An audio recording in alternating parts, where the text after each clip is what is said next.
Nous sommes tous en danger. Non, ce n'est pas une alerte sanitaire qui est délivrée ici, c'est juste une alerte spirituelle.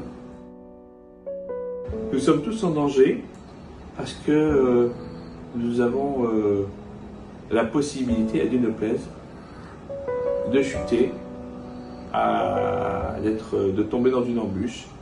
Et c'est la Torah qui nous l'enseigne. Puisque au début de Shelach Lecha, que nous allons lire cette semaine, il est question des Meraglim, des explorateurs. Or, ces explorateurs vont un peu à contre-cœur de la volonté divine, et Moshe Rabbeinu, Moïse les désigne. A priori, ce sont des chefs de tribu, des personnages de haute valeur spirituelle, et malgré tout, on voit un passage étonnant de la Torah, Vaikra Moshe le Hoshea Benun Yehoshua. Moïse a appelé Hoshea Benun Yehoshua. Il lui a rajouté un yud.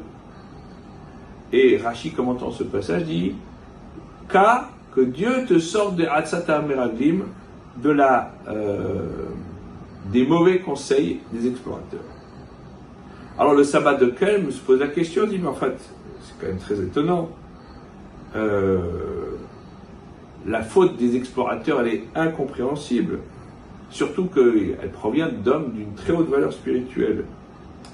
Alors, qu'est-ce qui a fait que des personnages d'une telle hauteur spirituelle puissent fauter?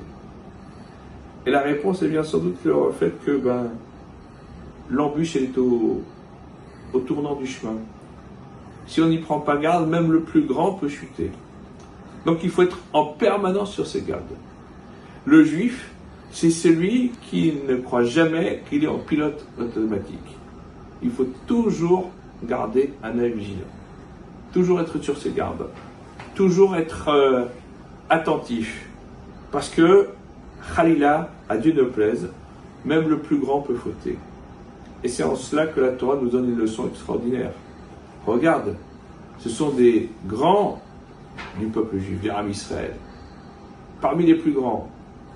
Et pourtant, Yehoshua a été sauvé par la prière de Moshe, et Caleb, qui sentait qu'il risquait d'être entraîné, parce que ce sont des arguments logiques qui sont donnés par eux, en disant, si on s'en tient à la nature, eh bien, naturellement, on ne peut pas conquérir Eretz Israël.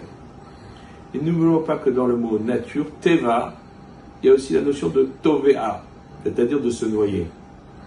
Si on oublie que tout est entre les mains de Dieu, alors on peut se noyer dans une conception purement physique et mécanique du monde, en oubliant que tout dépend du Créateur, qu'en lui seul nous pouvons mettre toute notre confiance, et que par lui seul nous pouvons mériter Eretz Israël, le berceau historique et religieux du peuple juif. Nous ne l'oublions jamais, et grâce à cela, eh bien nous ne chuterons jamais.